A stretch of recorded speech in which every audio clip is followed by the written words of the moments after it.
உங்களை தேடி வரும் ஞாயிறு சிந்தனை.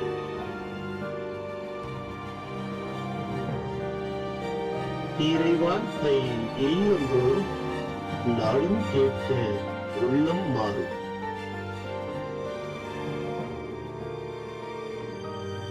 Mercy of God Tamil.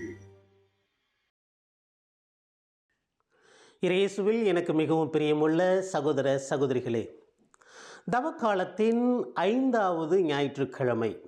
அன்புக்குரியவர்களே, இந்த 5வது ஞாயிற்றுக்கிழமை இந்த தவக்காலத்தினுடைய கடைசி ஞாயிற்றுக்கிழமை. அதன் பிறகு வருகின்ற ஞாயிற்றுக்கிழமையானது நாம் இந்த குருத்து ஞாயிறு திருவிழாவை கொண்டாடுகிறோம். அதிலிருந்து நாம் ஆண்டவருடைய பாடுகள் வாரம், பாடுகளினுடைய வாரத்தை நாம் தியானிக்க இருக்கிறோம். ஆண்டவருடைய பாடுகள், இறப்பு, மரிப்பு, உயிர்ப்பு என்ற அந்த புனித வார நிகழ்வுகளிலே நாம் காலடி எடுத்து வைக்க இருக்கிறோம். அன்புக்குரியவர்களே, இந்த கடைசி வாரத்தின் தவக்காலத்தின் கடைசி வாரத்திலே ஆண்டவர் இயேசு கிறிஸ்து எந்த அளவுக்கு இரக்கம் உடையவராக இருக்கிறார், அவர் எந்த அளவுக்கு நம் பாவங்களை மன்னிக்கக்கூடிய ஒரு கடவுளாக இருக்கிறார் என்பதை வலியுறுத்துவதற்காக நமக்கு யோவான் நற்செய்தியிலிருந்து ஒரு நிகழ்ச்சியானது கொடுக்கப்பட்டு இருக்கிறது. அன்புக்குரியவர்களே, கடந்த வார நற்செய்தியிலே இந்த லூக்கா நற்செய்தியினுடைய 15வது அதிகாரத்திலிருந்து நமக்கு கொடுக்கப்பட்ட அந்த ஊதாரி மைந்தன் கதையிலே பார்த்தோம். ஆண்டவர் ஒரு அழகான கதையை சொல்லி அதில் ஒரு 3 கதாபாத்திரங்களை வைத்து, தந்தை, பெரிய மகன், சிறிய மகன், இந்த 3 கதாபாத்திரங்களை வைத்து ஒரு அழகான கதையை சொல்லி ஆண்டவர் எந்த அளவுக்கு இரக்கமுடைய ஒரு கடவுளாக இருக்கிறார், எந்த அளவுக்கு நம்மை மன்னிக்கிறவராக இருக்கிறார் என்பதை வலியுறுத்துவதற்காக நாம் கடந்த வாரத்திலே அந்த கதையை பார்த்தோம். அதனைத் தொடர்ந்து இந்த வாரத்தில் கூட அதே வழியிலே இன்று நடக்கின்ற இந்த நிகழ்ச்சியில் கூட 3 முக்கியமான கதாபாத்திரங்களை பார்க்கிறோம்.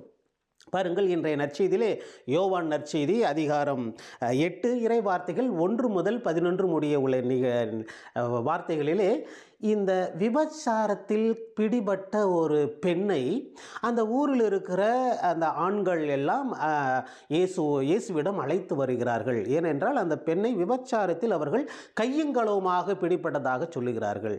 இந்த நிகழ்வு நடக்கிறது. இப்போ இந்த நிகழ்ச்சியிலே மீண்டும் ஒரு 3 கதாபாத்திரங்களை பார்க்கிறோம். இதில் மெயின் யாருன்னா, நமக்கு அந்த விபச்சாரத்தில் கைப்பட்ட ஒரு அந்த பிடிபட்ட ஒரு பெண், அந்த பெண்ணும் அந்த பெண்ணை கொண்டு வரப்படுகின்ற இயேசுவை சுற்றி அந்த மக்கள் கூட்டம், இந்த 3 கதாபாத்திரங்களை வைத்து இந்த நிகழ்வு நடக்கிறது.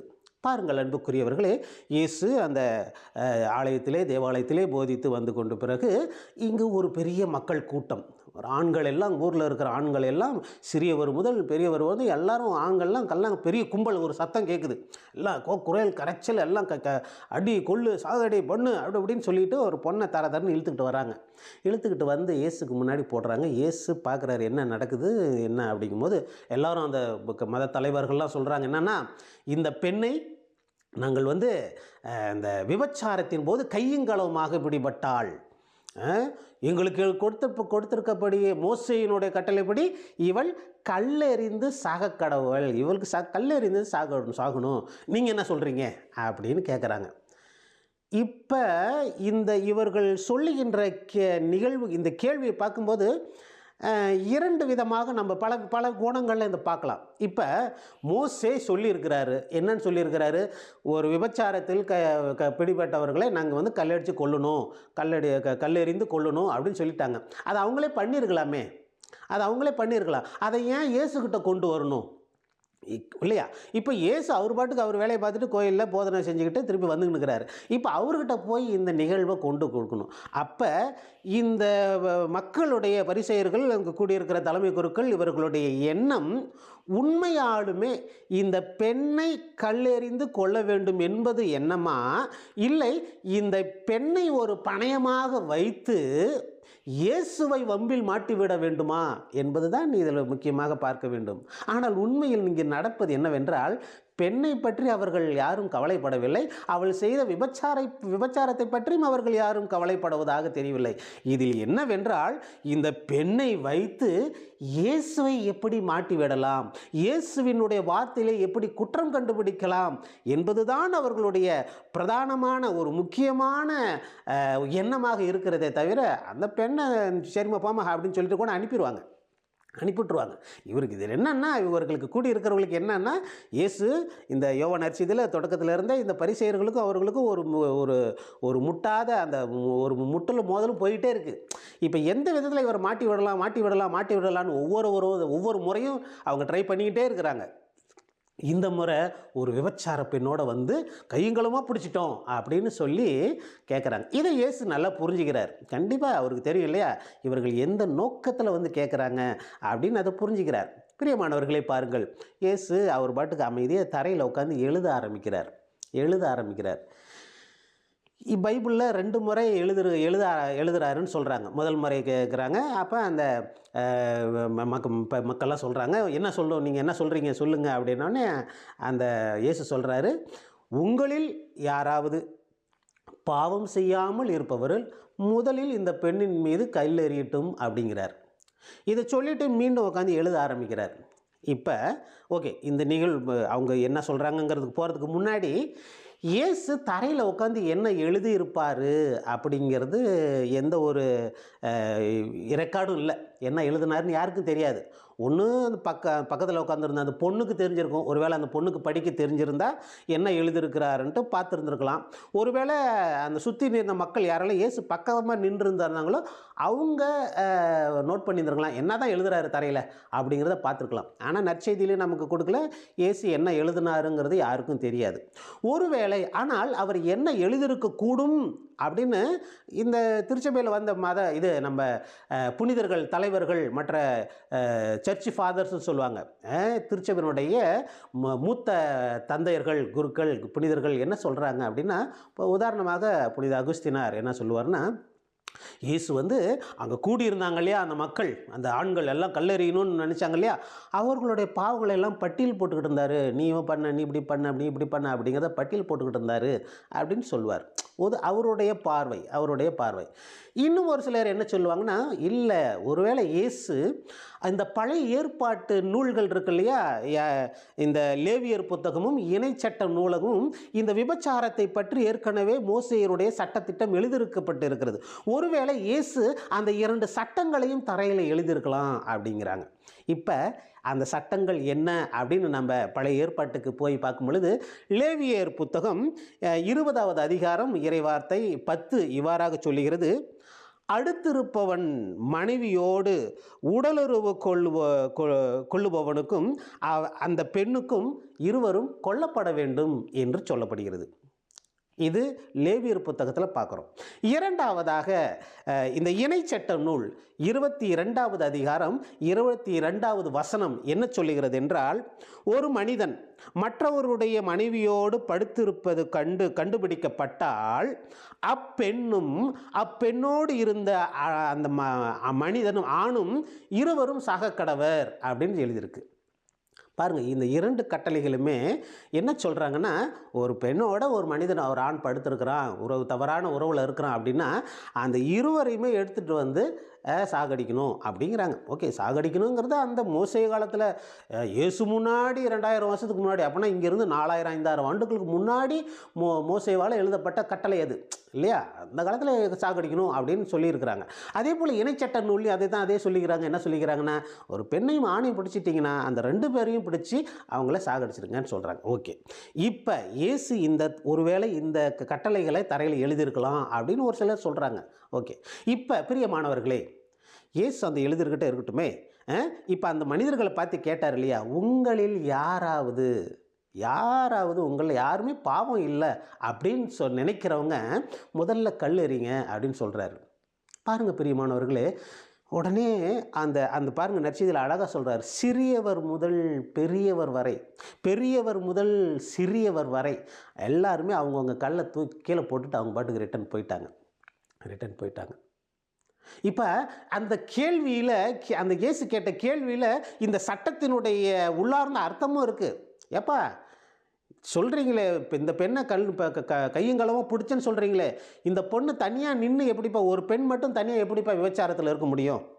ஒரு பெண் தனியாக இருந்து விபச்சாரத்தில் ஈட முடியாது இல்லையா? அது பேர் விபச்சாரம் இல்லை. அப்போ இந்த பெண்ணோட ஒரு ஆண் இருந்திருந்தால் மட்டும்தான் அதுக்கு பேர் விபச்சாரம். இப்போ நீங்கள் அந்த பொண்ணு விபச்சாரத்தில் கை கழுவு பிடிப்பட்டன்னு சொன்னீங்களே, அந்த ஆண் எங்கப்பா அப்படின்னு கேட்குறாரு. அந்த கேள்வியினுடைய உள்ளார்ந்த அர்த்தம் என்னென்னா, அந்த ஆண் எங்கே? நீங்கள் என்ன பண்ணிட்டீங்க, போகிறீங்க பார்க்குறீங்க, இந்த பொண்ணு ஒரு ஆண் விபச்சாரத்தில் இருந்துருக்குறாங்க. நீங்கள் என்ன பண்ணிட்டீங்க, ஒரு அழகான துணி எடுத்து அந்த ஆண் மேலே போற்றி விட்டு, ஓடு நீ தப்பிச்சு ஓடி போயிரு அப்படின்னு சொல்லிட்டு அந்த ஆணை அனுப்பிவிட்டு, அந்த ஆம்பளை அனுப்பிவிட்டு, இந்த பொண்ணை மட்டும் நீங்கள் தரன்னு இழுத்துட்டு வந்துருக்கிறீங்க. விபச்சாரத்துக்கு 2 பேர் வேணுமே, அந்த 2 பேர் எங்கே அப்படிங்கிறது தான் அந்த கேள்வி, ஆண்டவருடைய கேள்வி. பாருங்கள் பிரியமானவர்களே, அப்போ இந்த இடத்துல பாருங்கள் பிரியமானவர்களே, அந்த பெரியவர்கள் முதல் சிறியவர் வரை எல்லாரும் கல்லை தூக்கி போட்டுட்டு அவங்க பாட்டுக்கு போயிட்டாங்க. இப்போ பாருங்கள், இயேசு அந்த பெண்ணுக்கிட்ட இப்போ தான் முதல் முறை பேசுகிறார். பெண்ணே, யாருமே உன்னை கல் எடுத்து அடிக்கலையா, எதுவும் பண்ணலையா அப்படிங்கும்போது, இல்லை ஆண்டவரே, யாருமே இல்லை. நானும் உன்னைய தீர்ப்பிடலை, நானும் உனக்கு எதுவும் செய்யலை, இனிமேல் பாவம் செய்யாத போ. இந்த இரண்டே வார்த்தைகளை அந்த பெண்ணிடம் பேசுகிறார். முதல்ல பாருங்கள், இயேசு இந்த நற்செய்தியில் 2 பேர்கிட்ட பேசுகிறார். முதல்ல அந்த கூடியிருந்த மக்களோடு பேசுகிறாரு, இரண்டாவது இந்த பெண்ணோடு பேசுகிறார். அந்த கூடியிருந்த மக்களோடு பேசும் பொழுது அந்த வார்த்தை அந்த மனிதர்களை, ஒரு பெண்ணை கல்லால் எரிஞ்சு கொல்லணும்னு வந்தாங்க இல்லையா, அவங்களெல்லாம் மனம் மாற்றி விட்டாருப்பா. அவங்கெல்லாம் ஆமாம், அப்போ அவங்கெல்லாம் அந்த கல்லை கீழே போட்டாங்க இல்லையா, அந்த கல்லை கீழே போட்ட நிகழ்ச்சியே, அந்த தருணமே, அவர்களெல்லாம் தாங்களும் பாவிகள் தான், என்னிடமும் தவறு இருக்கிறது, நான் ஒன்றும் யோக்கியம் கிடையாதுன்னு அவங்க நினச்சி கீழே போட்டு போனாங்க இல்லையா. அப்போவே அந்த வார்த்தையில் இயேசு, அப்போ இந்த நிகழ்ச்சியில் இயேசு 2 வகையான மக்களை மனமாற்றிருக்கிறார். இந்த பொண்ணை மட்டும், இந்த விபச்சாரத்தில் விடுபட்ட பெண்ணை மட்டும் அவர் மனமாற்றவில்லை, மாறாக அங்கு கூடியிருந்த மக்களை, அங்கு கூடி வந்த அத்தனை பேரையும் இயேசு மனமாற்றி இருக்கிறார். அட்லீஸ்ட் தன்னுடைய பாவ நிலையை உணர வச்சிருக்கிறார். இதுதான் இந்த நிகழ்ச்சியுடைய மிகப்பெரிய அற்புதமான நிகழ்வு. என்னென்னா, இது ஏதோ விபத்தில் கைப்பட்ட பெண்ணாக இயேசு மன்னிச்சிட்டாருங்கிறது மட்டும் இல்லை, அங்கே கூடி வந்தாங்க இல்லையா, அத்தனை பேரையும் இயேசு தாங்களும் பாவிகள் தான் என்று உணரச் செய்திருக்கிறார் இந்த வார்த்தையிலே. ஆமாம், அவங்க அதனால தான் அவங்க கல்லெல்லாம் தூக்கி போட்டு அவங்க பாட்டுக்கு போயிட்டாங்க.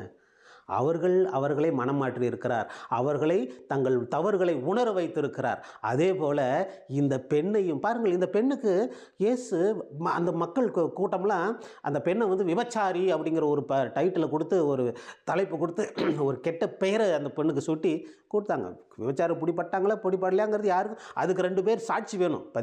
பழைய அதிகாரத்திலிருந்து, பழைய ஏற்பாட்டிலிருந்து, மீண்டும் இணைச்சட்ட நூல்லேருந்து, புத்தகத்திலேருந்து பார்த்தோம்னா, ஒரு விபச்சார பெண் பிடிபட்டாங்கன்னா அவங்களுக்கு 2 சாட்சி வேணும். இப்போ அந்த 2 சாட்சி இல்லையா. இப்போ இந்த பொண்ணு விபச்சாரம் பிடிபட்டாங்களா இல்லையான்னு யாருக்கு தெரியாது. இருந்தாலும் பாருங்கள், அவர்கள் இந்த பெண்ணை விபச்சாரின்னு பட்டம் சூட்டினாங்க. ஆனால் இயேசு அந்த பெண்ணை பெண்ணே அப்படின்னு அழைக்கிறார். பாருங்கள், யோவான் நற்செய்தியில் இயேசு பெண்ணே அப்படின்னு கூப்பிடுறது ஒரு மிகப்பெரிய ஒரு நல்ல ஒரு கதையாக பார்க்கப்படுகிறது. ஏன்னா தன்னுடைய தாயவே அவர் பெண்ணேன்னு தான் சொல்லுவார்.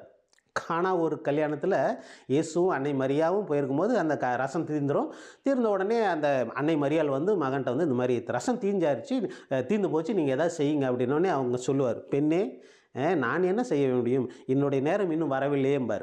அதே போல் இந்த யோவான் நற்செய்தி பிரகாரம் இயேசு சிலுவையில் அரைஞ்சப்பட்டு இருக்கும் பொழுது கூட, இயேசு சிலுவைக்கு அடியில் யோவானும் அன்னை மரியாளும் இருக்கும் பொழுது அன்னை மரியா பார்த்து அப்படி தான் சொல்லுவார், பெண்ணே இதே உன் தாய், அவரை பார்த்து இதோ உன் மகன் அப்படின்னு சொல்லிட்டு அங்கே கூட பெண்ணேன்னு தான் சொல்லுவார். எப்போ இந்த பெண்ணேங்கிற இந்த இடத்துல ஒரு முழுமையான மரியாதைக்குரிய, ஒரு அவங்களுடைய முழு ரெஸ்பெக்ட், முழு அதிகாரத்தையும் முழு மரியாதையும் கொடுக்குற ஒரு வார்த்தையாக பார்க்கப்படுகிறது.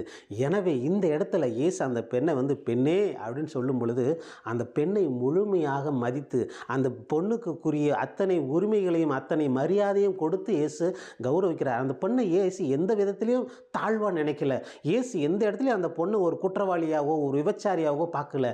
அவருக்கும் எல்லாருக்கும் கொடுக்குற மரியாதை, ஏன் தன் தாயையே கூப்பிட்ட அந்த பெண்ணேங்கிற வார்த்தை தான் இந்த பெண்ணு கூப்பிடுறாரு. பிரியமானவர்களை பாருங்கள், எந்த அளவுக்கு இயேசு கருணை மிக்கவராக இருக்கிறார்.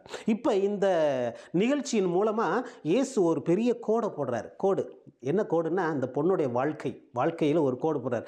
இது வரைக்கும் பின்னாடி வாழ்ந்த இல்லையா, அதையெல்லாம் விட்டுரு, அதெல்லாம் விட்டுரு. நான் அதை பற்றி கேட்கவும் இல்லை, அதை பற்றி பேசவும் இல்லை, எனக்கு அது முக்கியமும் இல்லை. இப்போ இந்த கோடு போடுறேன், இன்றிலிருந்து இனிமேல் பாவம் செய்ய, இதுக்கு மேலே நீ நல்லா இருந்துக்க அப்படிங்கிறாரு. அப்போனா பாருங்கள், கடவுள் எந்த அளவுக்கு நம்ம பாவங்களை மன்னிக்கும் பொழுது அவர் பழைய நம்ம செய்த பாவங்களை எல்லாம் நினைக்கிறதே இல்லை.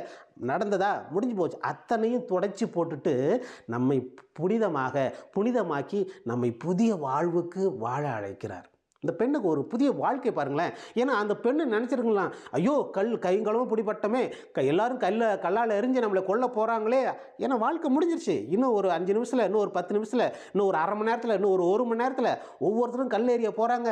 அந்த ஒவ்வொரு கல் என் மேலே படும்பொழுது, என் உடம்பு மேலே படும்போது நான் துடிச்சு ரத்தம் சிந்தி நொந்து நூலாகி இறக்க போகிறேன் அப்படிங்கிற அந்த மனத்துக்குள்ளே அந்த பயம் ஓடிக்கிட்டு இருந்திருக்கும்.